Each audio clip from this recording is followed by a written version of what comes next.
Matur suwun Rama panewu kapanewon palian awit pangandikan saha penyerahan simbolis wayang wonten ing dalu punika. Dumateng ngarsanipun Ki Dalang, Ki Yusuf Ansori, wekdal sawektahipun kita sumanggaaken kanthi lelampahan Bagong Dream. Wah, lampah gayeng nih. Lajeng samangke bintang tamunipun wonten Mbak Niken, wonten Mbah Baut, lan wonten ing satengahipun limbukan mangke Bapak Lurah Kalurahan Karangduwet Bapak Budi Palianto badhe paring pangandikan.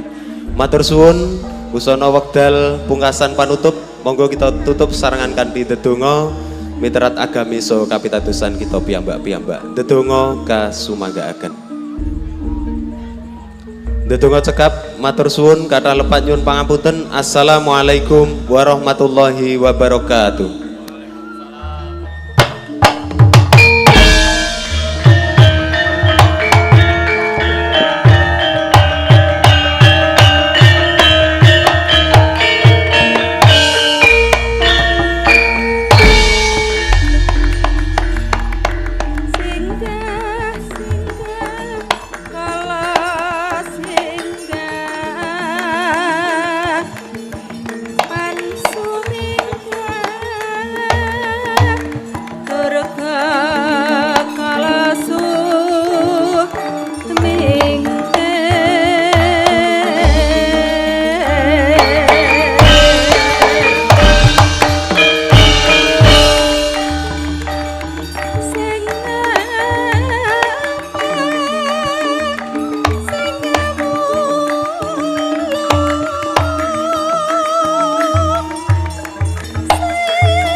Nunggang gajah telale lar singgih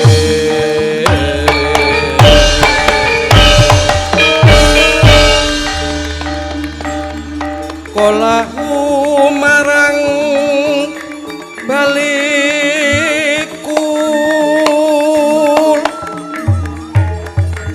jem setan perkasaan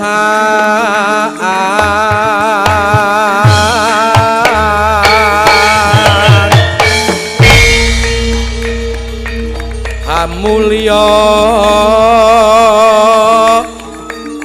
mring tawang toang prajamu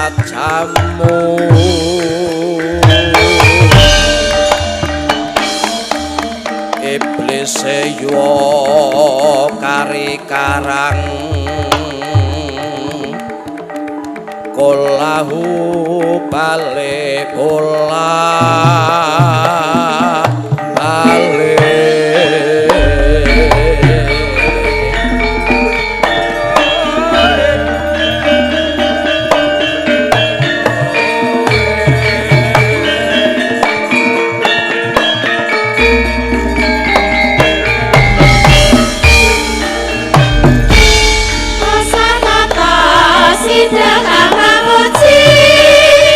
Kanca ing sang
awik nam astu purnama sida Lahing awit nama supurnama sida awik nam astu purnama sida Lahing awit nama supurnama sida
astu purnama sida Lahing awit nama supurnama sida awik nam astu purnama sida Lahing awit nama supurnama sida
Astina ning kasewakan busana maneka warna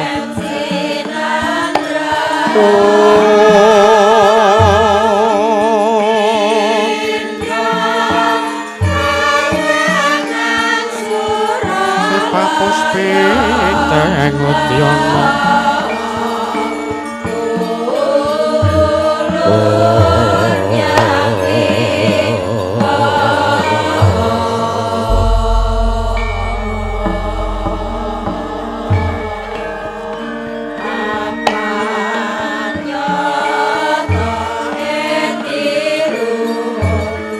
Mareka ben prayatna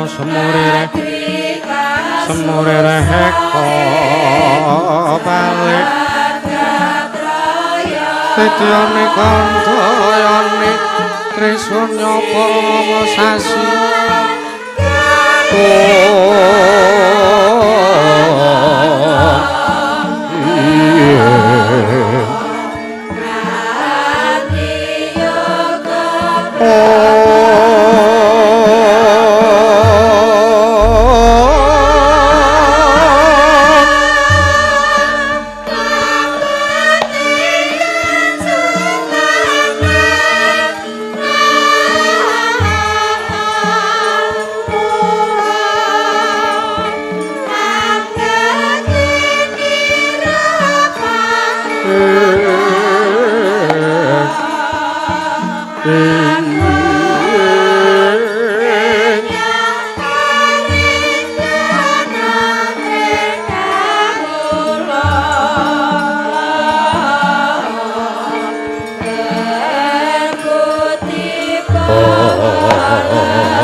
Permara manguswa nyong ambrengangan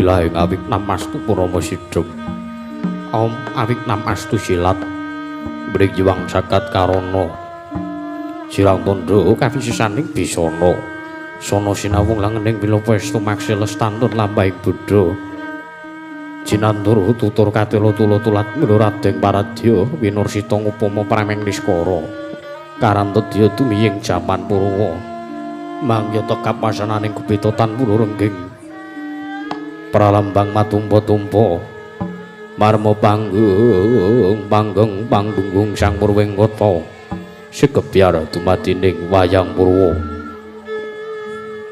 purwakaning kandha linarik nuting basa tuking kunemu surasa yen narasaya karaos mulat sarira agrasa wani puruhing diri rasa rumangsang rumangsani lir jalma ngilu kaca jarwe wis rinakop saing carita becik wis gumelar jroning pagliran Gusti Jatri amriksani pagelaran Ringgit Purwa Surya Candra ndarumyang Kartika wis kinurba drateng kawasa sahari ratri angitri bawana pura teking tuk sina gilir kepanti teman dadi petanganing dina sasi warsi windu kang sarta abad tetunglan tangkar tumangkar kaya sindar ambun kaya jawah pating rembyah dadya padhang ing kutu-kutu walang atoga burun wana myang burun toya dadya branan tanpa wicalan padang terawan sinari sang hyang retna ingkang arsa marbawani jagat mungguing jagat pitantuk mungup-mungup mungguing kalingan pukir abang mrengangah lamun kaek syayah dilat-dilata bumi saya dangu sumurup sang hyang ngareka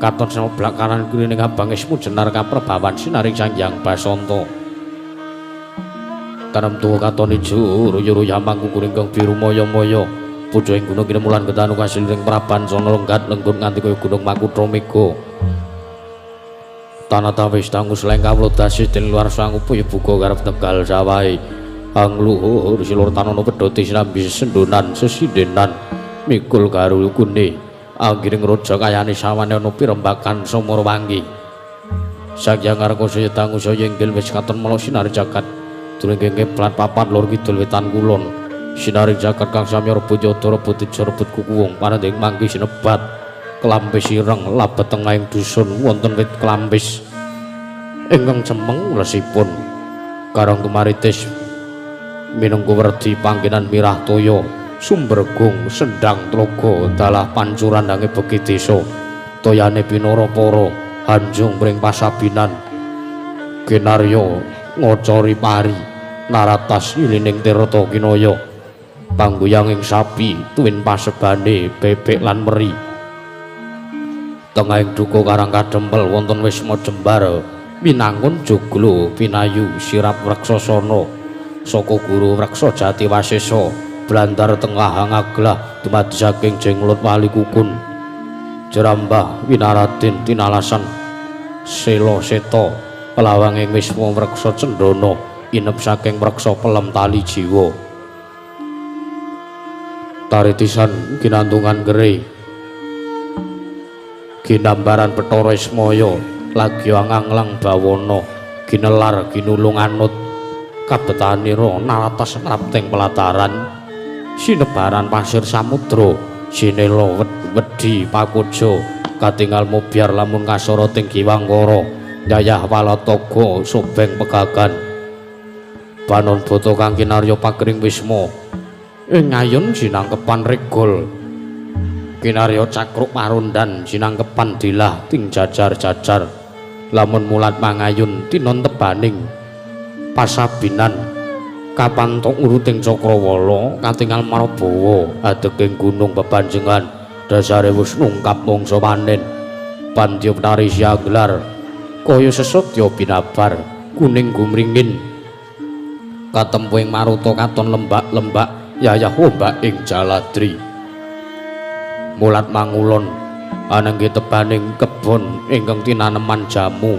lan pon-pon mulat mangetan saking wit-witan nganti kaya alas tutupan mulat mengalor tinon taneman sarwa genjah nenggih klapa gading pelem golek mana lagi lan tali jiwa saben wisma sinung kandhang kinarya miyara Rajawaya dadi asri endahing bali griya wisma joglo ingkang kinembong ijeming gegodhongan anenggih punika sudunging Lurah ingkang pinisepuhaken ing Karang Kadempel nama Kyai Lurah Semar Nayantaka Badranaya Saron Sari Duda Manang Munung Jurudyah Punta Prasanta Janggan Semara Santa ya Boga Sampir ya Boga Jati inggih Sang Wismaya pramila sesebatan Semar amengku werdi usdatan kasamaran dhateng obah sing kahanan Nayantaka kalamun sisah wedanane yayah Kunarpa Badranaya kalamun manggih suka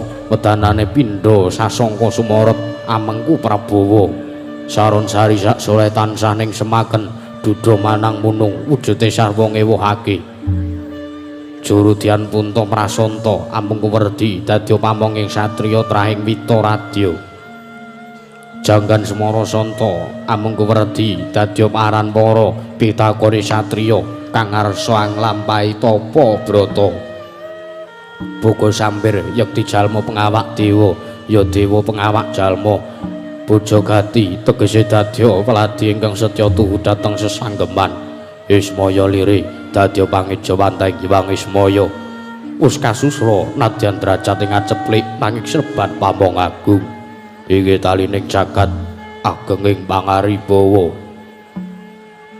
ngantos binasaken ngreksaka gigire mencorong bun-bunane nadyan kenging pinidak pewayangane Cahari Ratri Muhung damel suka akarya nak tiasing sasoma datan ngendhak gununging liyan kuncarane nganti den wastani jimat bisa ngucap pusaka kang bisa kandha nalika dinten Setu Kliwon wulan kasuda wancine tabuh sanga enjing Kelurah Semar katingal lenggah ing pendopo ngadhep tepo Cikula Batu Pacitan Uwi Gembili ingkang kepareng caket mangarsa nenggih punika putra pembayun Karang Kadempel nama Kilurah Nalagaring ya Cakrawangsa ya Pegat Waja ya Pancal Pamor ya Wiryat Meja Braja Lintang inggih Sang Rangga Cetut Kuda Marawinaya Sang Das Karyana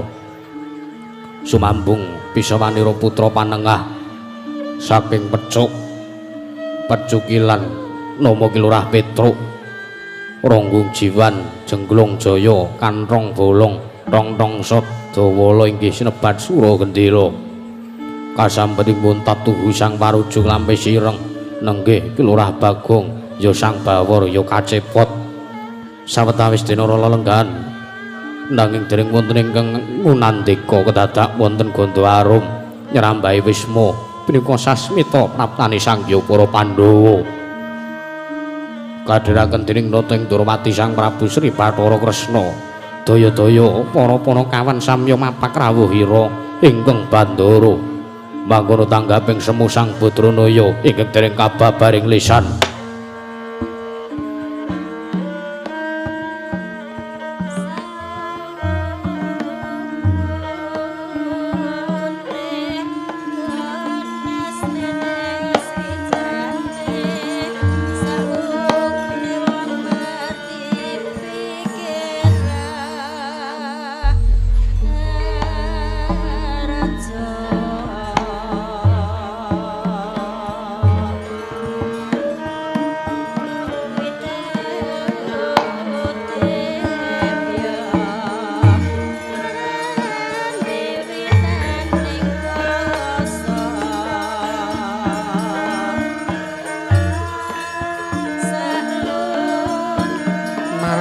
den prayitna semuri reka balik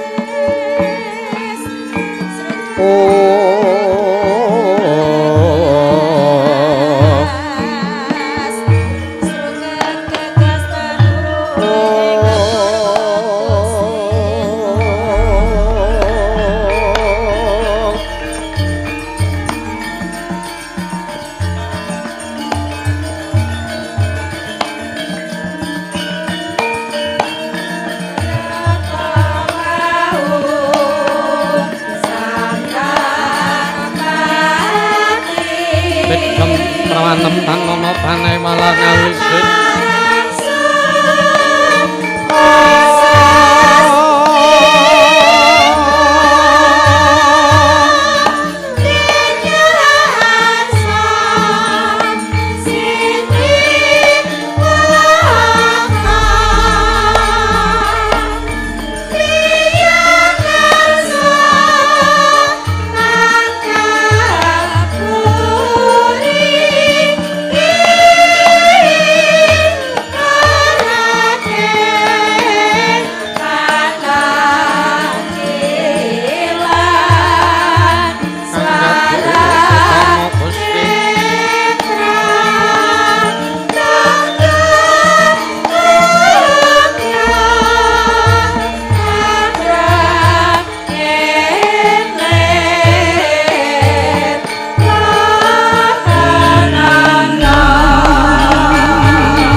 Kade Sutama Gusti sasongko kasongan surya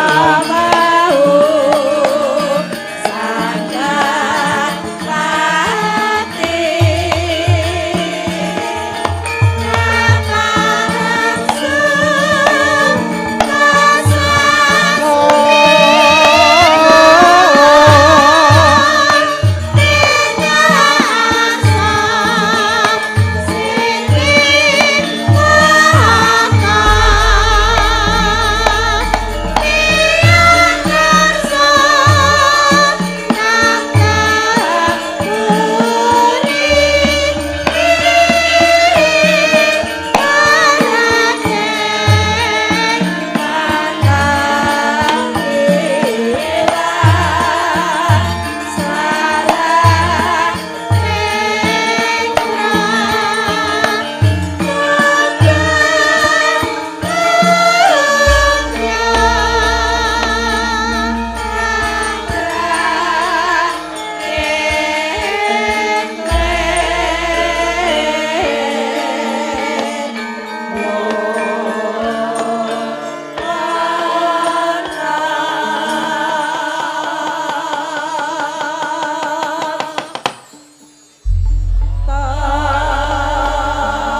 Retinon ning pasewakan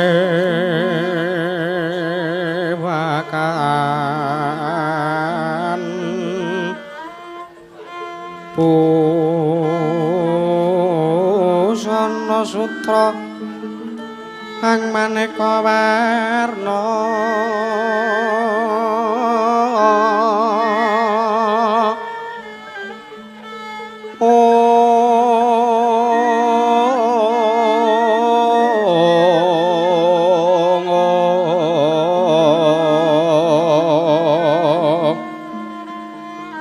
Sepak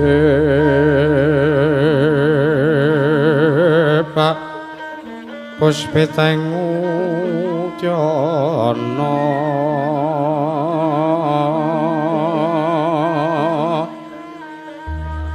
myang panjrah sarwa rukma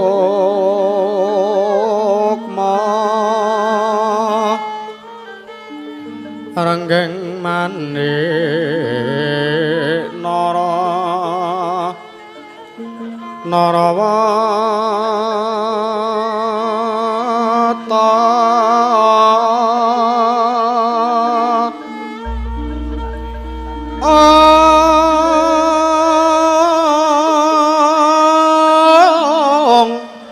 Apra prabanya sumirat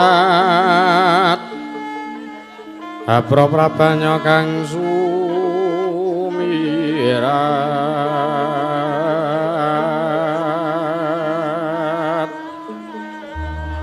Nyareng tetsa lelewaran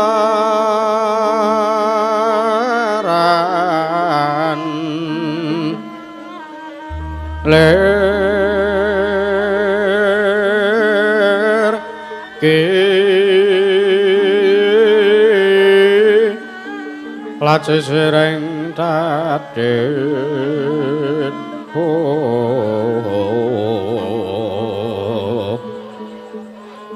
wimbo kekondo amre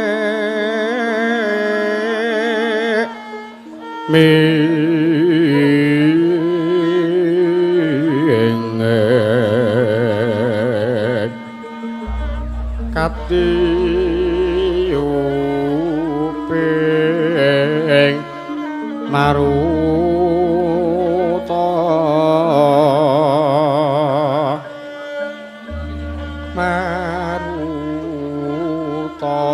mando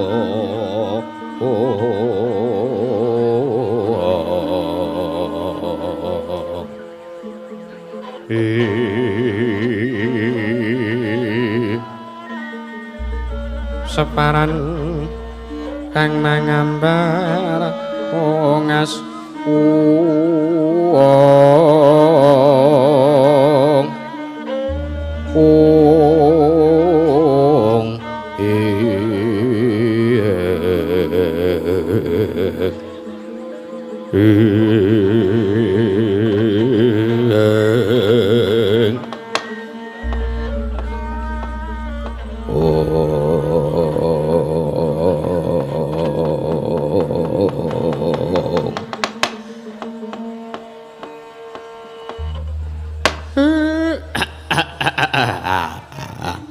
Belkek ukek sak dolita mel Kula nuwun sewu sinuwun prasasat kadedene kejugrukan Wukir Sari nglepaning samudra madu manah kula awit tanpa kanthi kanyana-nyana ning atasipun namung sak sudung kula mung sak gubuke Semar kula niki wong ora duwe kula niki mung wong tani kula niki mung wong kawula cilik derajat kula menika namung batur mung punakawan teka karawuhan priyagung mboten pangling menika bendara kula sinuwun Puntadewa alih sinuwun Ndarawati sak rawuh sing ngandika kula ngaturaken Wilujeng Gus rawuh panjenengan sinuwun Puntadewa. Niwang Agung muga tansah ngayomi mring kayuwanane Kakang Semar sakula warga lan kawula ingkang kadempel ya Kakang Nayantaka. Kaget rasaku nanging gawe bombong lan gawe pengarem-arem jroning penggali Puntadewa. Dene praptaku ana ing karang kadempel.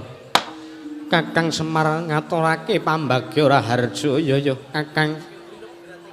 Wis slamet sowane Puntadewa ning karang kadempel ana ngersaning Kakang Nayantaka. Ora ana alangan sewiji apa.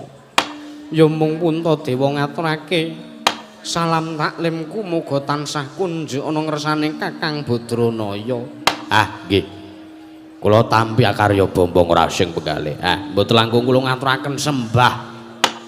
Pangabekti kula kunjuk marang ngersa jengandika sinuwun Puntadewa sinuwun.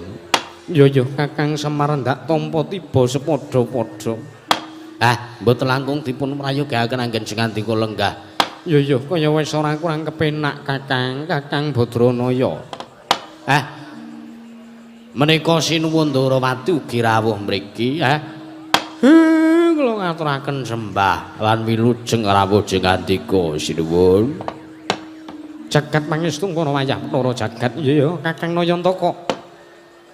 Prayoga praptaku ning karang kadempel dina iki ora ana alangan sewiji apa ternyatane praptaku ning karang kadempel iki pancen dikandhi dening Yayi Prabu Puntadewa, Yayi Aji Darmakusuma ing Ngamarta. Rikala semana aku ditimbali supaya nyaket ana ngersane Yayi Prabu Puntadewa.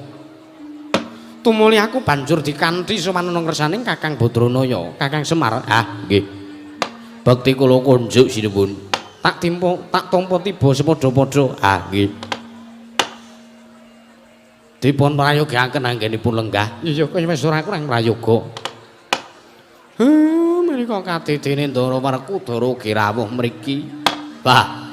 Gagah piteksa gedhe dhuwur godhek mok simbar jaja. Sarawuh ngandika kula ngaturaken bekti kula kunjuk Den Ndarawarkudara.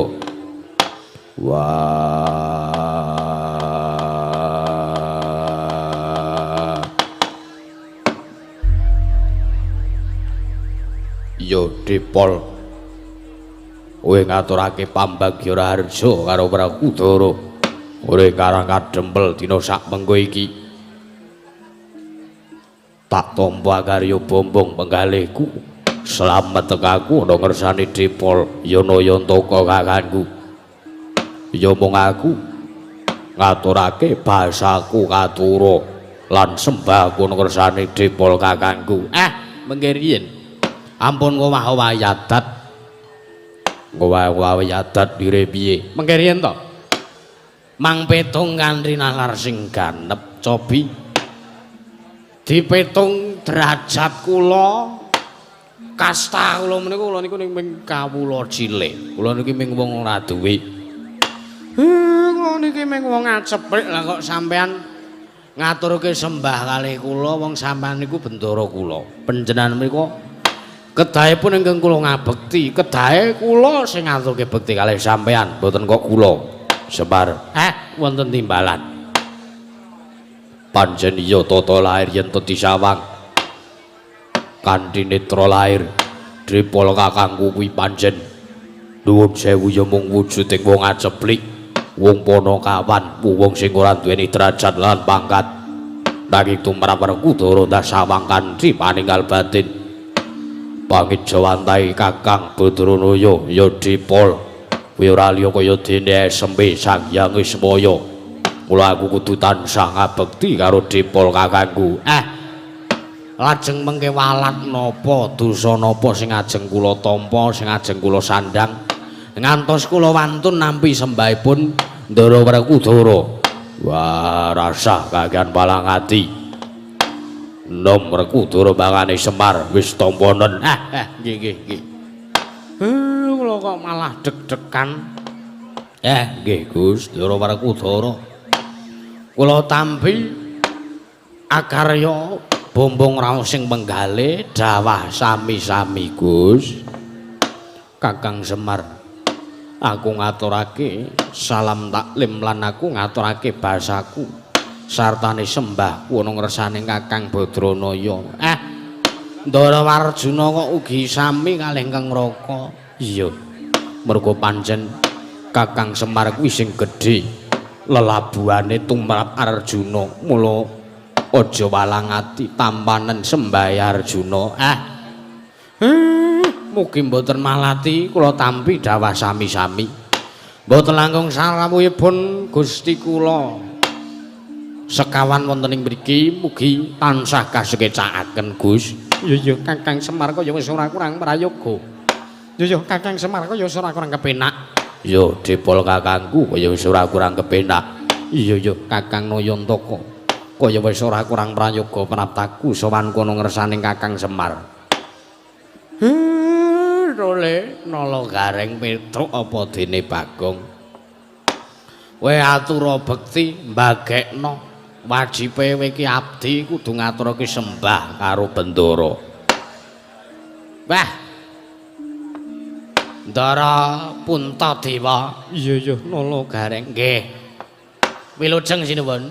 Iya selamat tekaku, Pak. Ketinggal mencorong. Tejane perbawane gedhe ya Tru. Iya. Lho ratu ki nek pancen ratu sing suci tenan ya ngono kuwi. Ha iya. Mulane kuwi, heeh. Ning ya ana apa? Ya ana sesuatu. Kowe iki kok ora genah. Ha iya wis engko tak critani. Heeh. Bekti kula kunjuk sinuwun Puntadewa. Iya nala gareng tak tampa pangestuku tampanana. Kula punika jimat. Paripe ndayuning kasantosan. Sinuwun Ndarawati bekti kula kunjuk sinuwun. Ya nala gareng tak tampa. Pangestuku tampanana. Nggih, kula punika jimat. Ndara Werkudara. Bekti kula kunjuk Ndara Werkudara. Ya nala gareng tak tampa pangestuku tampanana. Nggih. Kula punika jimat paripe ndayuning kasantosan. Ndara Warjuna. Kula ngaturaken bekti kula kunjuk Ndara Arjuna. Ya nala gareng pangestuku tampanana. Nggih. Sinuwun Puntadewa, sinuwun Ndarawati, Ndara Werkudara, kalih Ndara Warjuna bekti kula kunjuk. Lho. Atik ngiras ta, Tru? Amen cepet. Kowe iki kesuwen dadak siji-siji ngenteni le nyauri kesuwen. Wah, jan wis ora. Ya Petruk kancung bolong tak tampa. Ya Petruk tak tampa. Ya Petruk tak tampa. Ya Petruk tak tampa. Nggih. Kula antu-antu pangestu paduka. Sinuwun kula lho. Cak ki kok nganeh-nganeh. Nganeh-aneh piye? Biasane dikon wis sok mrengkel. Gong ngaturke bekti. Nggawa apa-apa ngono sik apa ora? Nggawa gula teh apa ora? Nggawa cangkingan apa ora? Lah iki urung dikon kok wis muni. Aja ngono, Reng. Adewe iki ngeyup kamukten ana ngersane sing Puntadewa. Awake dhewe iki urip ana ing bumi Ngamarta.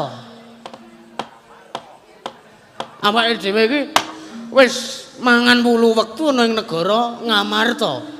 Awake dhewe mulane kudu bersyukur. Aja njur kaya ngono kuwi, eling wong urip tanpa pawitan. Iya.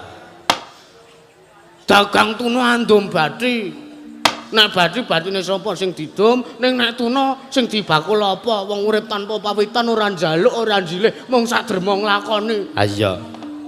Mulane nek aku etel wae ambok lelakon uripku arep kepiye wae ambok uripku kere ora ndek apa-apa sing penting duwite sing penting bahagia. Ha iya.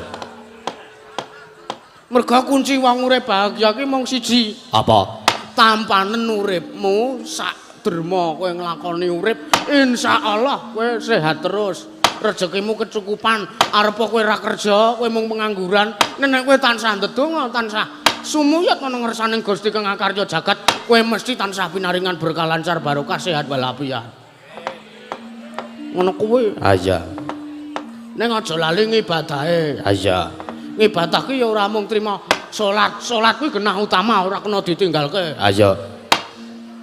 Ngibadah kuwi meliputi siji sedekah. Iya. loro maca Quran lan sak liya-liyane. Ha iya. Mulane Kang Saka kuwi wis iku ora tak teruske mengko ndak dadi pengajian. Ha iya. Sinuwun Puntadewa bekti kula konjuk sinuwun. Iya iya. Ponokawan Bagong jangkep nggonmu matur. Jangkep. Ya tak tampa pangestuku tampanana. Nggih kula pundika jimat. Ya Bagong tak tampa. Mengke riyen kula dereng matur. Oh iya lali aku. Wah edan. Sinuwun Darawati bekti kula konjuk. Ya Bagong tak tampa pangestuku tampanana. Nggih kula pundika jimat. Ya Bagong engko sik. Wah. Kok urung-urung kok wis arep menehi pangestu para. Bekti kula konjuk Ndarawerku Dara. Ya tak tampa pangestuku tampanana. Nggih kula pundika jimat. Ndara Janaka bekti kula konjuk. Ya Ponokawan Bagong. Sing banget ndak tresnani. Wah asik. Tak tampa pangestuku tampanana. Nggih kula tampi amplope. Bagong, Nun, aja disebutke ana kene. Aku isin dirungokke piyayi akeh. Mboten napa-napa. Sing nggon amplop pun kula tampi kantun sing transferane dereng. Kowe iki ra ngisin-isinke ngono kuwi to, Gong kowe nampa apa? Ya wis ana. Bisnis. Iya. Ya ngono kuwi wong ki nek bersyukur menjalani hidup, rezeki iki sing jeneng rezeki iki sangkan pananing dumadi. Ha iya. Ora kanthi kanyono-nyono. Wong ki nek bersyukur mesti teko dhewe. Ha iya. Ora usah kowe njaluk-njaluk ning pinggir dalan, nyuwun Pak, Bu, Mas, Mbak, Dik. Wah, ora jalan ngono kuwi. Ha iya, malah ora ndadekke berkah. Ha iya. Nek kanthi kowe mensyukuri urip lan nikmatmu sing diparingke Gusti, insyaallah. Iya. Waton kowe budidaya. Iya. Mesti bakal diparingi karo sing gawe urip. Iya. Nyuwun sewu sinuwun. Sasampunipun kula nampi rawuh jengandika. Niki pahit niku. Ah, niku pahit. Kowe iki ra ganggu sik to iki bapak arep matur. Ya ora nggo dolanan cangkem. Ha kowe iki risih ora. Bagong menengo sik. Nggih, Bapak. Sak sampunipun kula nampi rawuh jengandika Gusti kula ingkang sinuwun. Ingkang sinuwun. Damel kaget penggalih kula dene kula nampi rawuh jengandika. Monggo mboten kados dene adat ingkang sampun.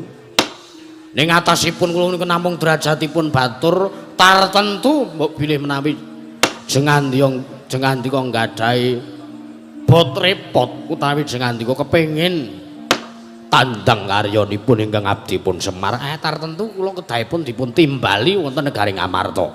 Lah kok malah jengandika rawuh teng mriki. Kaget kula sinuwun. Monggo kahanan ngomah kula niki ora duduwen.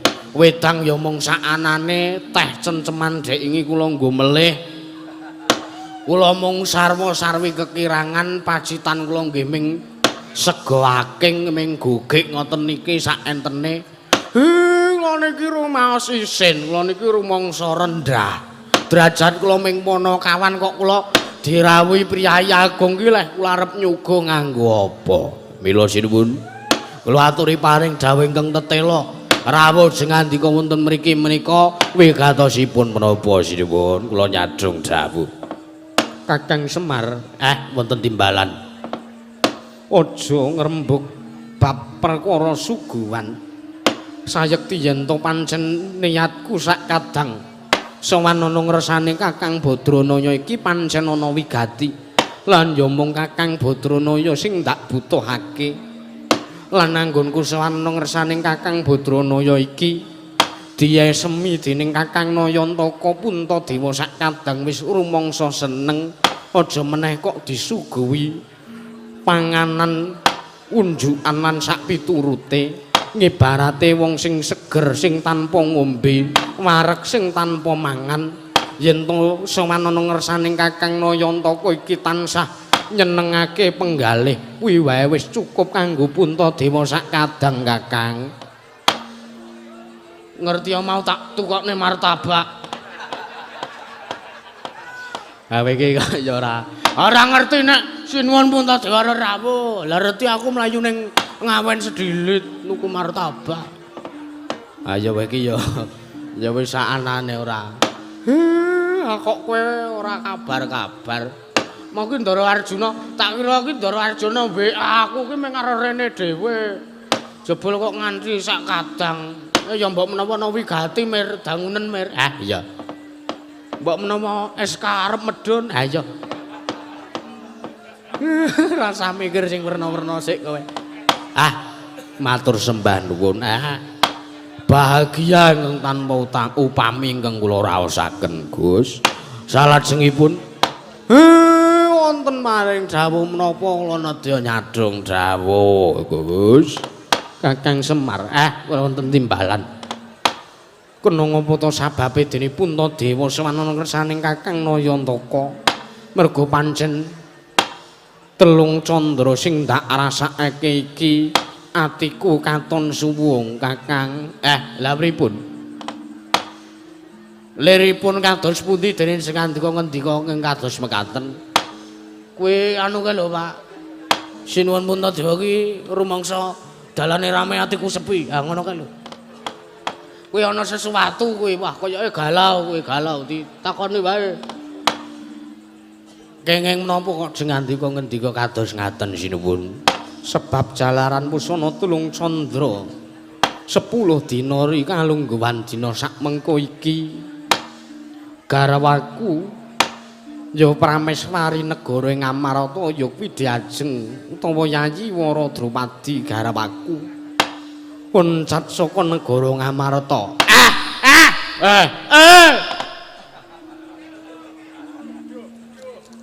Kidung apa to ki? Sampean kaget aku ya melu kaget ora. Senengane kok ora ngrebeki wae ora. Gusti Ayu Wara Drupadi oncat saking negari Ngamarta. Iya. Lah teng pundi lungane? Yen to aku ngerti lungane mesti wae aku ora rene. No wong kok ya mbok ya mikir, heeh Semar ki goblok. Wis cetha takon rene iki sambat ora dingerteni lungane Gusti Ayu Drupadi nang ngendi kok isih takon lha lungane nang ngendi lah mbah lah ngerti lungane nang ngendi ayo ora rene mesti langsung digoleki dituju dijemput kanthi mobil Alphard. Semar ki sok neka-neka wae ora lah larah-larahe kepripun kok saged mekaten ya mung rikala semono nalikane tabuh wanci 8 bengi bareng isak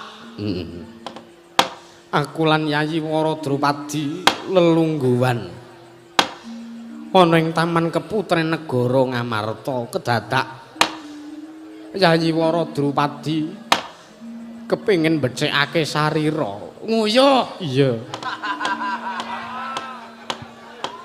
ndadak dibasake becike sarira nguyuh ngono wae wis. Ayo iki ratu ki ya basane kudu ditata. Dumadakan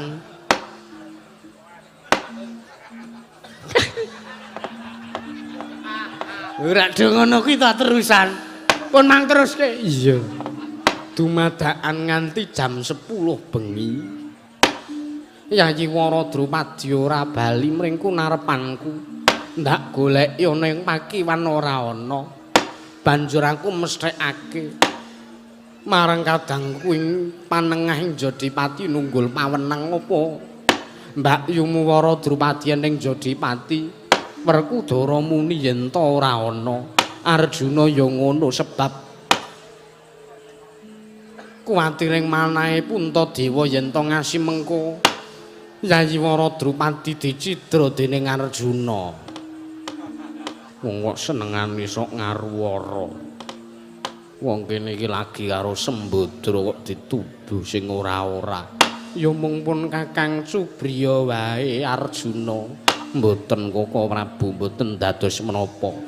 Banjur ndak pesthekake Yayi Wara Drupadi ilang tanpa dimangerteni menyang endi kalungguhane lan lungane Yayi Wara Drupadi tumulyaku ngrawuhake Kaka Prabu Sri Bathara Kresna ndak aturi rawuh ndak suwuni preksana ngendi lungane Yayi Wara Drupadi wis ningali kaca paesan uga nanging Kakang Nayantaka uruhananira ora dimangerteni uga lungane Yayi Wara Drupadi.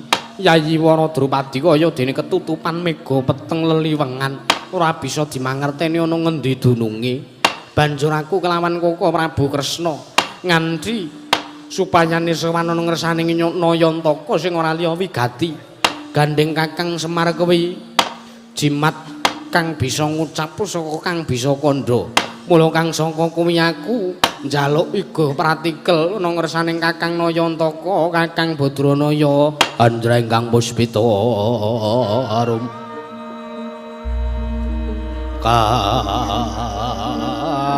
kasilering samirana mri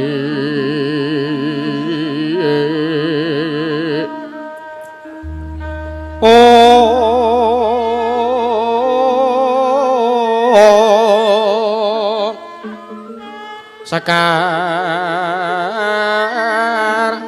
kadung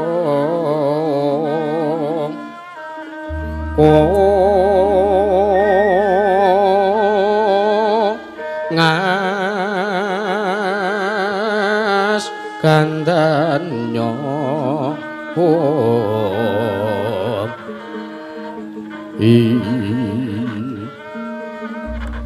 Mawerara Sretnaning driya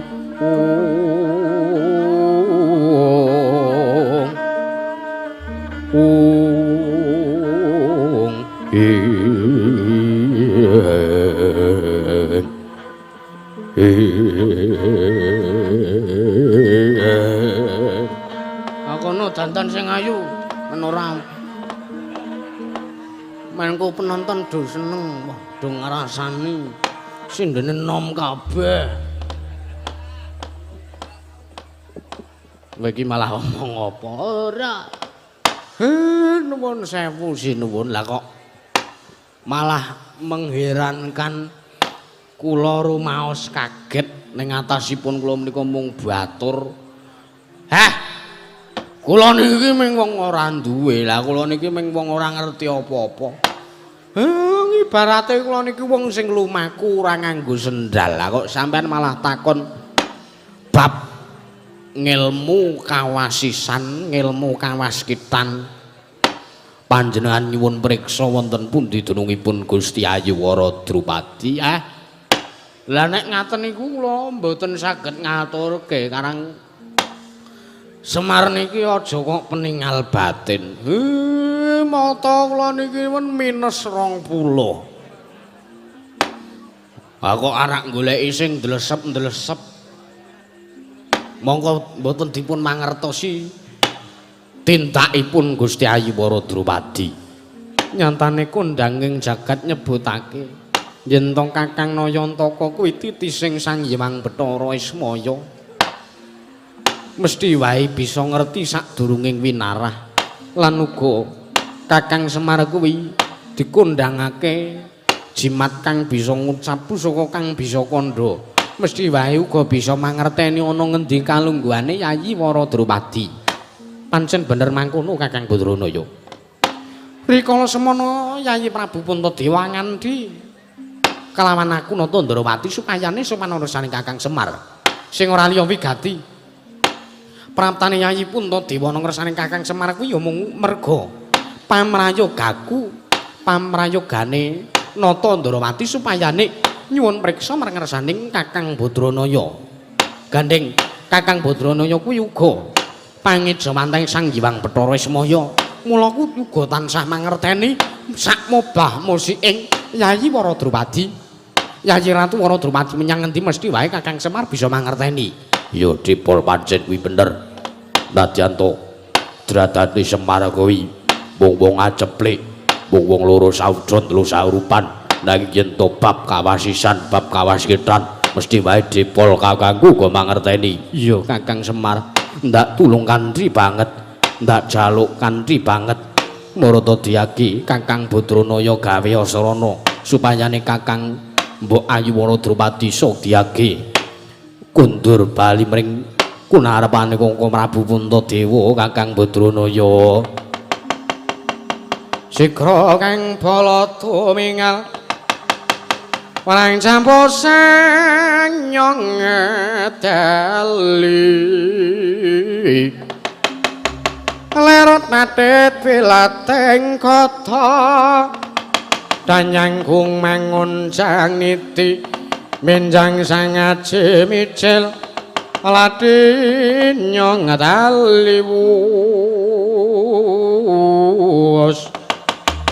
Tresna Surawilangga kaya buta singa wragil pasti jangga dendanya mangambek paya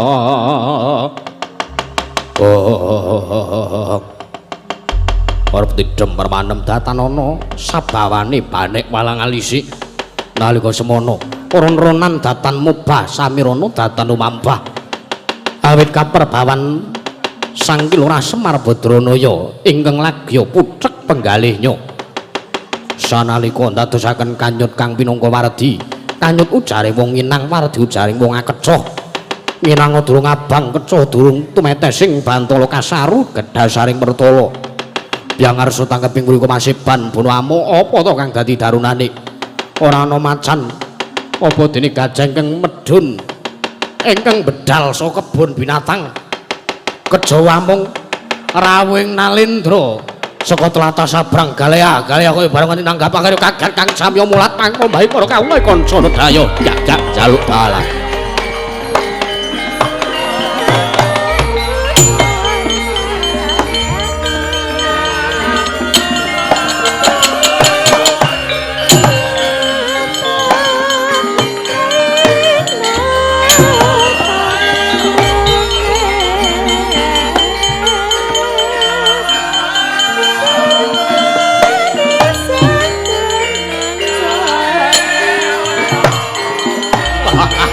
Nuwun.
Sinongwati caket kinari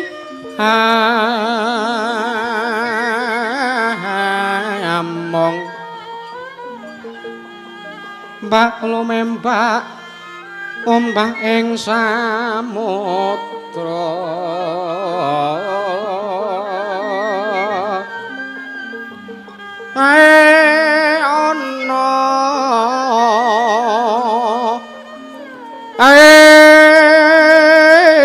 ana bali lumut ambrenggang awit to dedenceng-dencengan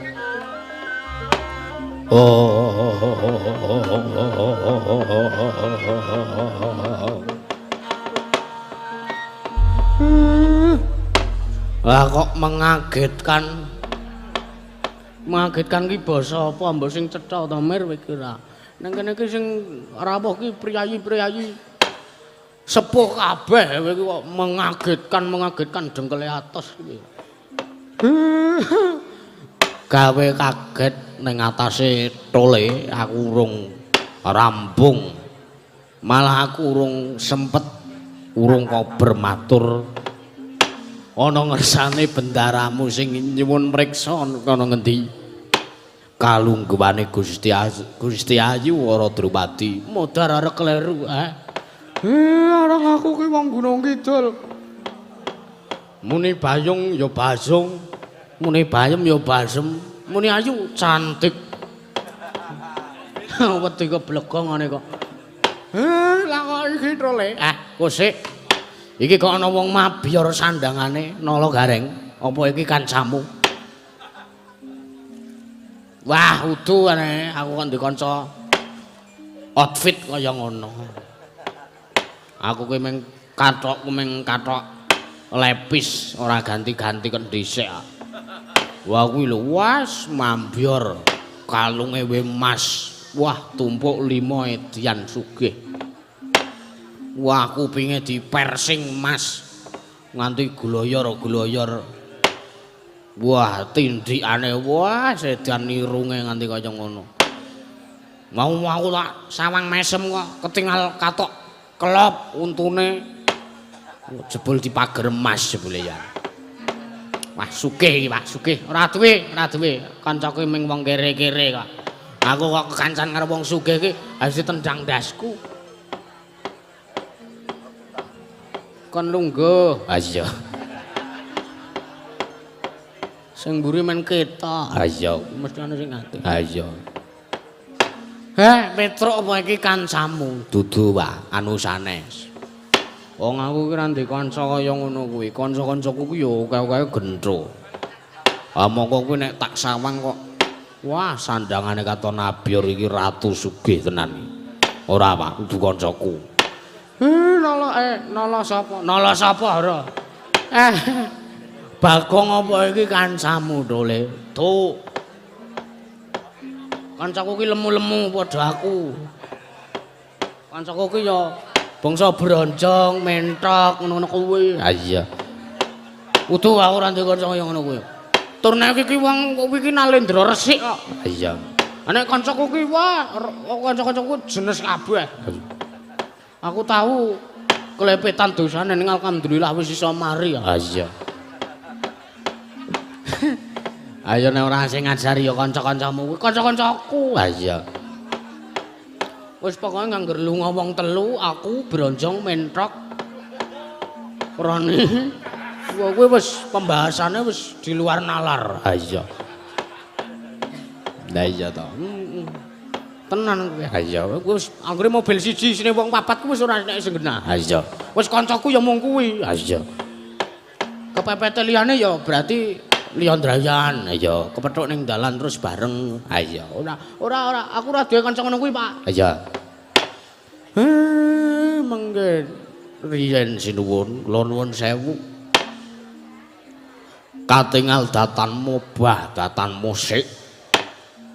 Kunarepan jengandika Kisanak menawi kula tingali saking busana panjenengan menika Nalendra. Kula nuwun sewu panjenengan menika Nalendra saking pundi? Sinten jejulukipun? Lan kula nyuwun pangapunten. Sampun kinenten kula menika wanuh yekti saweg sepisan kula menika wanuh. Tumambuh marang kersa jengandika. Sinuwun Kisanak. Panjenengan menika Nalendra saking pundi Kisanak? Lah kok meneng wae? Kula nuwun sewu. Kisanak panjenengan menika Nalendra saking pundi? Sinten jejulukipun Kisanak? Wah, micek kuwi fix. Genah. Ora ngono kuwi to orang iki Ratu Agung ora. Iki ora tak gugah. Oh, lah meremno kok riyip-riyip matane ora.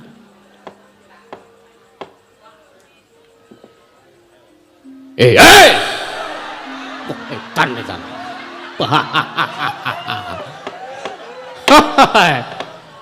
Wah, edan.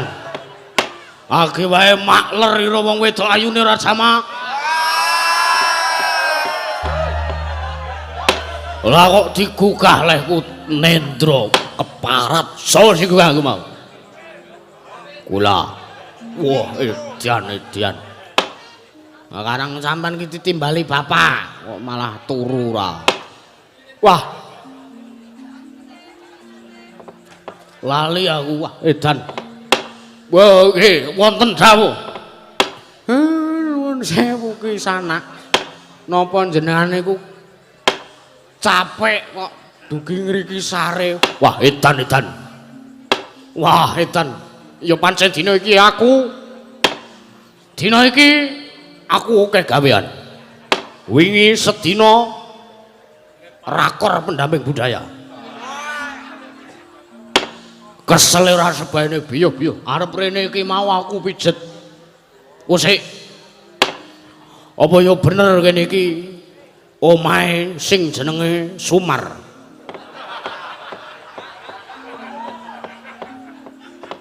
Mengkeri nek sampean madosi Sumar teng mriki ya mboten nonton.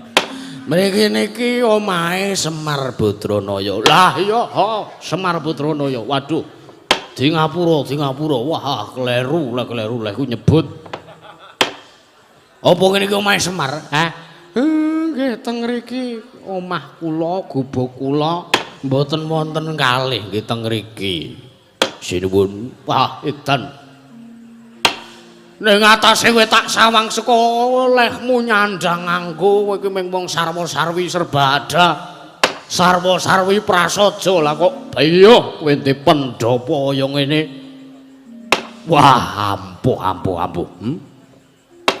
Iki nek dienggo wayangan, wah, mantep.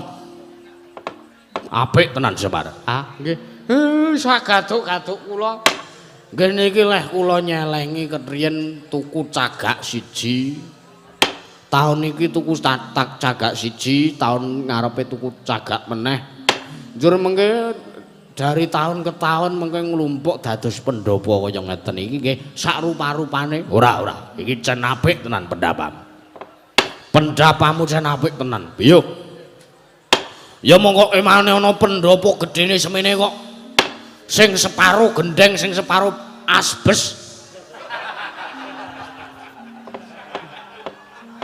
Pendhapa cara ngendi ngene iki? Niki niku karang kula ajeng tumbas gendeng niku danane pun mepet. Pun entek-entekan kula ngedoli napa-napa mergo anak kula si ndower niku kalah lae judi online. Nganti dol-dolan apa-apa. Kula niku urip sengsara gara-gara wedhus siji nika. Nganti ora deduwen. Wah, ya ora mokal. Yen to kowe uripmu ngrekoso, mongko aku percaya kowe iki jaring ngetutke Pandhawa. Pandhawa kuwi wong sing sugih. Herbondo Bandu seprapat jagat kuwi karepe para Pandhawa. Mula kang saka kuwi aku ngalem lehmu gawe Pandhawa. Hah? Matur sembah nuwun.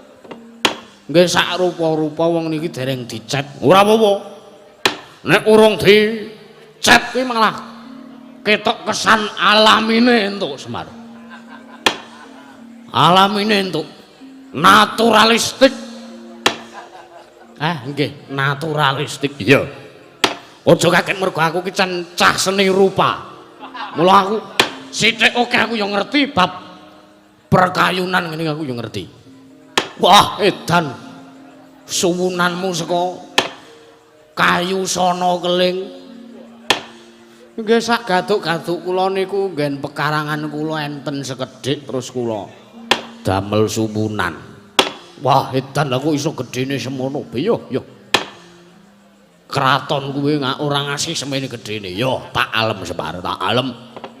Mengkeri yen panjenengan menika nalin terus saking pundi?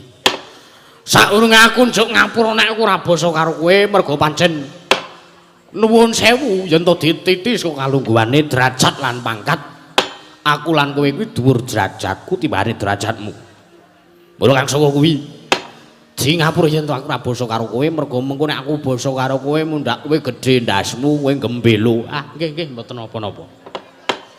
Mboten masalah kula niku wonge nrimonan kok sinuwun. Ya.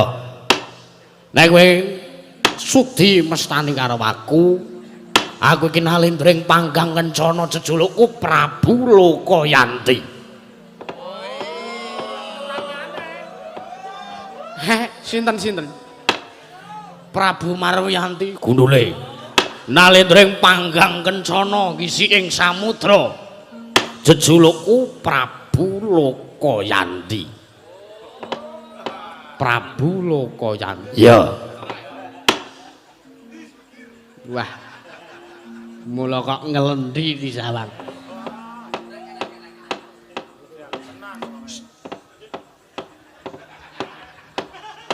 Kaget aku wah jane ora jenenge kok Yanti. Wah ya ora mokal. Yanti ku sing ngetutke aku kae. Ha ya wis. Kowe menengah. Heeh. Kowe bengi iki dikawal. Heeh. Asem aku wingi tanggal 30 diawasi bojoku kowe. Tak sawangi monengen iki wis kaya ora ana sapa-sapa kae kok tak sawang gak ceglek tak ulu ngono. Barang ngono kok ana sing muni siji. Loro. Wah, sengsara aku ora bebas aku. Anak bojoku nyusul jebule wah jan tobat. Prabu Lokayanti. Iya. Aku Nalendring Panggang Kencana, Prabu Lokayanti.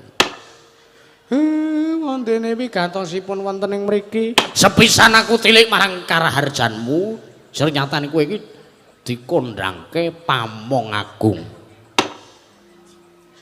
Kowe iki dikondhangke Pamong Agung, kowe iki dikondhangke Pamong Sejati. Mergo kowe uga wis nampa wahyu pamonging sejati. Kowe iki wong kondhang. Kowe iki wong kondhang arep kowe iki wong ora duwe derajat pangkat, ibarate kowe iki mung wong tani ning jenengmu ki ambabar arum sak indenging Nuswantara. Sak indenging tanah Jawa ki sapa sing ora ngerti karo kowe? Lah banjur kabar sing wis sumebar parata kowe mau tekan negaraku ing Panggang Kencana ngisi ing samudra ana ing omahe utawa kedhatone Prabu Lokayanti. Nggih. Mula kang saka kuwi Semar. Prapta kowe ning kene iki mbutuhke karo kowe tulungono aku ya Semar, tulungono aku. Pripun? Nek jenengan ajeng nyebrak karo kula niku wong ora deduwen. Kula disebraki tangga kula men seprene dereng dibalekke kok. Bengi iki mayang. Syukur alhamdulillah mesti sesuk kowe balekke. Jare sapa? Wong le wayangan mung sambatan kok. Tanggamu lho Mir, nek bengi iki nek bengi iki genah cair awake dhewe. Ha iya. Ning sing bengi iki kancane dhewe sing ora melu iki dheweke sambatan saiki, dheweke mayang sambatan. Wayange nganggo wayang kerdus, mergo nek wayang kulit gabite sungu kok gabite nayang. Mergo nek pocapan udan deres plahara. Saenekne wayang kelir teles kabeh. Ha iya. Kuwi mergo sawape. Ha iya. Sawap cangkeme. Pancen udan deres tenan. Ha iya. Panjenengan Prabu Lokayanti. Ya. Aku butuh karo kowe. Tulungono aku. Tulungono aku iki wis 3 sasi. Wah, edan. Negaraku ketaman pagebluk. Negaraku taman pagebluk. Oke. Kawula sing esuk lara sore tekaning pati, sore mati esuk ora ana. Oke dadane. Banjur aku wis ngrawuhake Brahmana winasih 1000 sugata kinarya nambah rengkaning praja. Wonten uga gagar wigar antuk karya ora ning kiai siji wae sing iso nentremke kahanan negaraku. Njur aku bingung njur aku. Nalikane tabuh wanci jam 1 bengi utawa dini hari jam 1 esuk Aku krungu jago kluruk tumuli aku nglaksanake salat tahajud. Aku entuk pituduhing Gusti yen to negaraku iso walu yen nirmala temah jati-jati temahing mulya. Jroning aku salat tahajud lan salat istikharah, aku oleh petunjuk yen to negaraku ing panggang kencana ngisi ing samudra, telung kedheping paningal wae ditunggone karo Pampong Agung ing tanah Jawa sing ora liya kejaba ya mung Kyai Semar Badranaya, ya Sang Nayantaka, ya Dudha Manang Munung, ya Saron Sari. Wah, Semar iki penyaron to jebule. Menengo. Iki wis suwe tak rahasiake kok iki wong iki malah ngerti jenengku. Ayo ben, penting ora nyebrak dalang kowe. Menengo cangkemmu. Mula kang saka kuwi Semar tulungono aku, Semar aku butuh tenan karo kowe. Ayo, kowe tak ganti ning negaraku ora ketang mung telung kedheping peninggal. Kowe lungguh nang negaraku. Kowe gawe asrana tentreming waloyane negaraku ing panggang cana ngisi ing samudra. Kowe gawe asrana kabagyan, kowe gawe asrana waloyane praja. Aku njaluk tulung tenan. Ora ketang mung tulung kedheping meninggal, aku njaluk tulung tenan. Aku njaluk tulung tenan. Kowe njaluk apa wae kowe bakal tak turuti. Kowe njaluk mobil Mercy, kowe njaluk Civic Turbo, kowe njaluk Pajero. Kabeh tak turuti. Omahmu iki wis apik. Sing separo asbes iki tak ganti gendeng kabeh. Aku saguh. Kasembatan nek kowe gelem tak boyong ning negaraku. Ora ketang mung tulung kedheping meninggal. Anakmu telu kuwi tukoke mobil dhewe-dhewe, tukoke sapi dhewe-dhewe, men ngingu sapi, ingon-ingon Rajagaya. Kabeh men ngrembaka. Anakmu sing duwe usaha apa? Matur karo aku, waton kowe gelem tak boyong ning negaraku. Gawe srana dadi srana wali ning praja. Ning panggang kencana kowe bakal tak wenehi apa wae sing pok gelem utawa sing pok bengini mesti bakal kasembatan saka kersane Prabu Lokayanti. Ngono Semar. Nggih. Ning yen kowe ora gelem tak boyong, kowe ora gelem tak boyong ning negaraku sing gedhe pangapuramu, paripeksa aku kudu ngrusui karo kowe, kowe kudu tak jodak kewajiban mulyane, kowe kudu tak boyong ning negaraku. Sekarang juga. Wis, kuwi aturku. Akeh luputku, njaluk ngapura. Assalamualaikum. Nggih. Matur nuwun. Saderengipun ngaturaken kasugengan rawuh jengantika Gusti kula kenging sinuwun Prabu Lokayanti. Ya. Salajengipun sugeng rawuh wonten ing gubuk kula nggih kaya ngeten iki gubuke Semar. Sarwa-sarwi kekirangan sak wontene. Ora apa-apa, aku malah seneng omah kaya ngene iki. Wosik kae kok ana kamar lawange pirang-pirang. Niki niku karang kula niku caket kalian tempat wisata. Dados saking pemerintah ingkang ngawontenaken tempat wisata Dharma Wisata menika kula wau. Dawuh kalian kula kapure griya kula menika dipun dadosaken homestay. Kagem para wisatawan turis-turis ingkang nedya Dharma Wisata wonten ing tempat wisata Cerak griya kula niki kapurih nginep wonten mriki. Ngono Semar. Nggih. Mila saking menika kula matur sembah nuwun awit rawuh jengantika Gusti kula kenging sinuwun Prabu Lokayanti. Salajengipun menawi jengantika nanjehaken bab Probiya wonten ing wilayah Gunung Kidul mriki menika sampun kula padha mboten wonten kula bedak-bedake. Mir. Ngopo to, Le? Iki kudu wong arep nanggap. Lah mung arep kepiye? Kowe iki dijak ning negarane Prabu Lokayanti, kowe dikon gawe srana waluyaning praja ning panggang kencana ngisi samudra. Mergo ke taman pagebluk ora kok arep nanggap wujudmu ki ora. Aduh, apa-apa ono sing gelem nanggap wayanganmu, wong wayanganmu kuwi saru-saru. Ayo. Muni kowe. Tak kira ki takon rega kok Drole. Ora, kuwi ora mboyong kowe. Ora. nuwun sewu. Gusti kula Pandhawa gangsal cacahipun wonten rawuh wonten mriki menika ugi betahaken kaliyan kula. Lho. Sinuwun Puntadewa iki rawuh mriki gombutuke karo kowe. Ah nggih. Wigatosipun mboten sanes. Gusti Ayuwara Drupadi menika sampun 3 sasi ilang oncat saka kraton negara Ngamarta. Ah nuwun sewu. Kula sago sewanteng negarane sampeyan waton pun rampung kewajiban kula. Banjur kapan rampunge kewajiban manggon mungku padi marang garwane nata ing Amarta. Nggih kula mboten saged mesthekaken malih menika. Ingkang baken menawi rampung sedina sak sampunipun rampung kula ngupadi menika kula langsung sowan gas meluncur teng negarane sampeyan. Wontene rampung sesasi nggih sesasi kula nembe sowan. Wontene rampung setahun kula nggih sowan. Wontene seminggu nembe rampung kula seminggu menika kula nembe sowan marang Sri Ngandika. Waduh. Ora iso jagake nek ngono. Ha nggih nuwun sewu. Malah kepara nek niki mengke mboten rampung.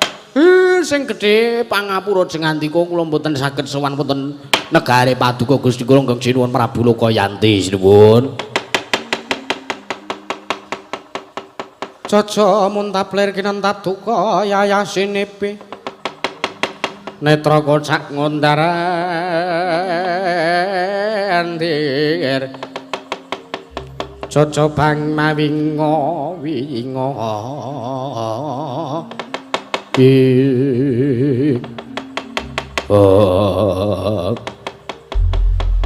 wah gawe gelaning atiku ucapmu jawabmu kang kaya mangkono Semar. Yo. Nek kowe bloko karo aku, nek kowe wegah sowaning negaraku, kowe mung karek omong rasakan berkudeng.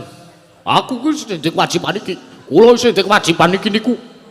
Nek rampung setahun kula tak sowan setahun, nek mboten rampung kula ora iso sowan teng negarane sampean. Apa apik kaya ngono kuwi? Ngelake atiku kowe Semar. Nyatanipun nggih saged kula ngaten. Nek rampunge nggih setahun kula sowane setahun. Nek wonten mboten setahun rampung nggih ngentosi sak rampung kula panjenengan kedah ngantri selak modar kawula sak negaraku. Iki ibarate nggone ketaman pagebluk iki wis stadium akhir. Lah kowe malah muni delangap-delangap cangkemmu kowe muni nek ora rampung ya ora arep sowan kowe gawe gelaning atiku. Lajeng kersa panjenengan kados pundi? Kowe kudu tak ruda paripeksa. Dina iki kowe kudu sowan negaraku. Kowe kudu sowan negaraku, kowe kudu gelem, kowe kudu manut tak boyong ning negaraku panggang kencana sing samudra. Nek kowe ora gelem tak ruda paripeksa, kawula sak karangkat demlak bumi angus.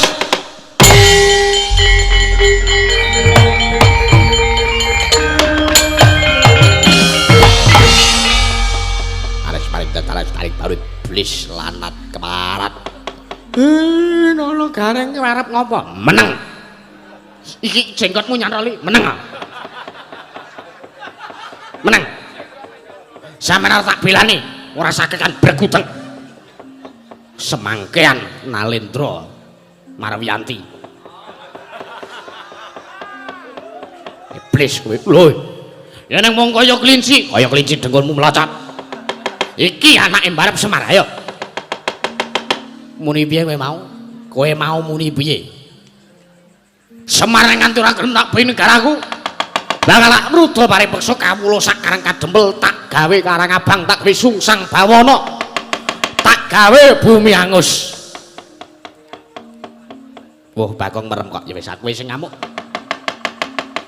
Apa mbok kira kowe muni ngono kuwi apa kowe ora noleh? Apa kowe ora ngerti nek ning kono mau lungguh. Atmaja pembayune Semar Badrana sing besok bakal gumanti kalenggane Semar momong tanah Jawa. Dengkele atos. Wong tanah Jawa minggat nek sing ngomong kowe. Ora iki minggu meden-medeni ora. Kowe menengo, bapak diem dulu iki tak belanane, iki tak rampungane. Lah kok sampean kaya ngono kuwi? Sampean duwe ucap sing kaya ngono kuwi apa wis mbok pikir nyuk munyok? Apa kowe wis mikir eneng kene iki ning Gareng apa ora? Eneng kene ning Nala Gareng apa ora? Eneng anak-anak Semar apa ora? Lah kok sampean waton ngucap, kowe ra gelem tak boyong kamu tak karang abang.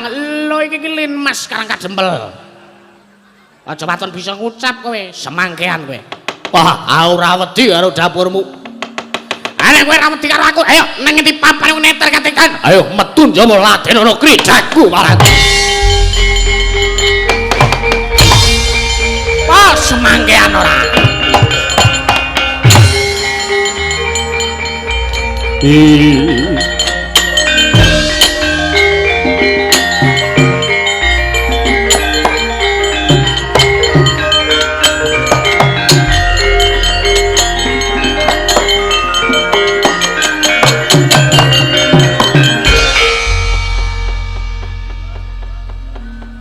Gareng-gareng nanti Pak.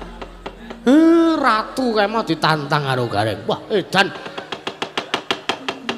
Gareng ki mong kaya ngono kae arep mungsa ratu gedhe dhuwur kae mau. Heeh. Wah, kok keliwat pakartine Gareng. Hah.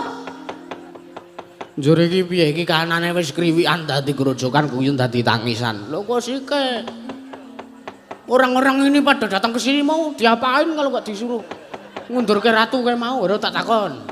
Kowe iki wis pirang tahun wae labuh karo Pandhawa. Lah nek wong-wong iki kok roh sampean kerepotan, lah kok diem aja. Hai, ratu macam apa? Ora eling kalau sampean nyoblos dhisik. Ora. Ora ngawur suaramu. Sinuwun. Apa Bagong? Wah, sampean ngerti kanane Nala Gareng le nantang ratu kae mau. Iya, aku ngerti. Wah, edan. Iki ora tak akal. Ndara Arjuna. Apa? Apa sampean ikhlas nek weruh Nala Gareng dipiloro karo ratu kae mau? Ora ikhlas. Sampean mboten nrimaken? Ora, aku ora trima. Cobi. Sampean ki wis pirang taun bae dilabuhi karo Nala Gareng. Wis ora iso dipetung taune, wis suwe banget. Lah nggih. Dadi nek Nala Gareng lara-lara, aku ora trima. Nek Nala Gareng mati, aku layat. Waduh.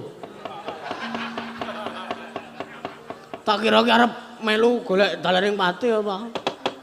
Sampeyan lahir batin nggone tresna karo Nala Gareng. Iya, aku lahir batin tresna karo Nala Gareng. Lah saiki Nala Gareng duwe kesusahan. Kok sampeyan meneng wae iki? Apa sampeyan ra ndek perasaan? Waduh, edan. Aku ki wong sing kepiye? Ngatasi sing belani aku meneng wae. Nah.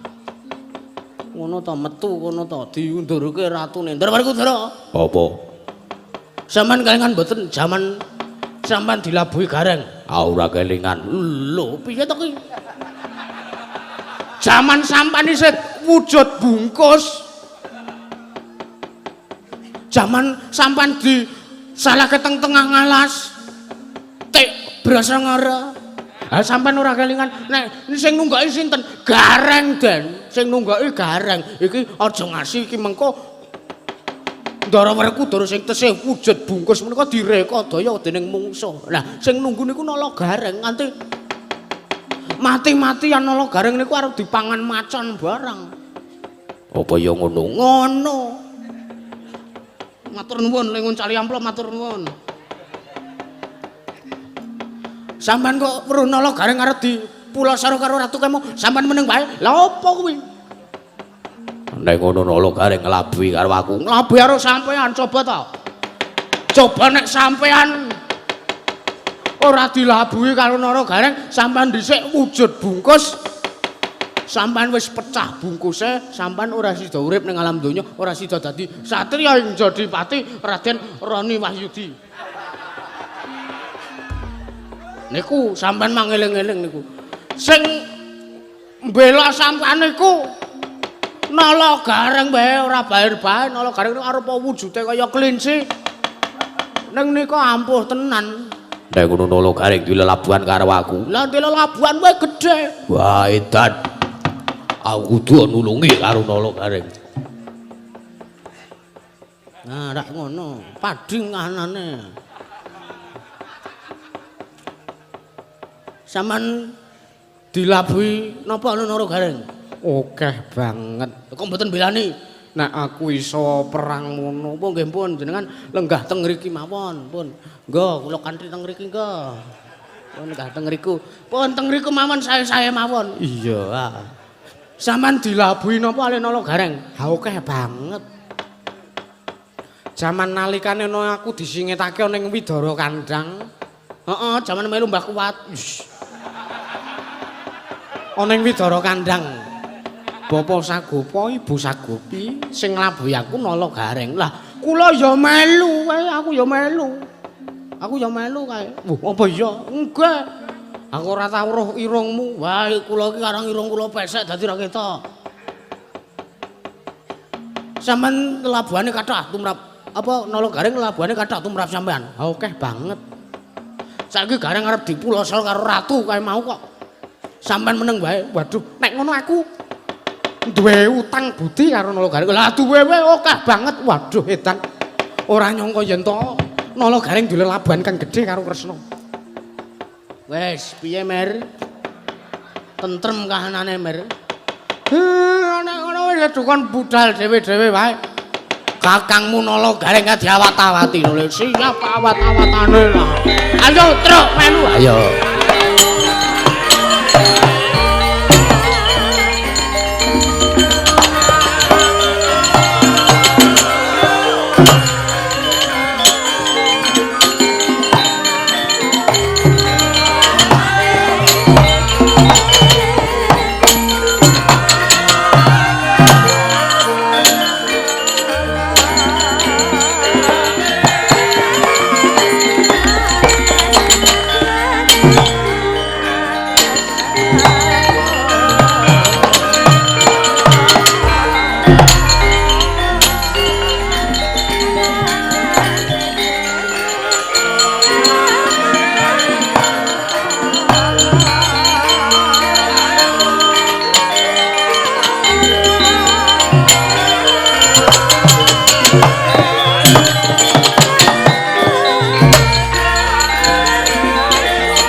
Koclok iso-iso neling ngakali bendarane aku ki ngerti kae mau jane mau ngapusi merga wedi le nandangi ratu kae mau ning ora apa-apa.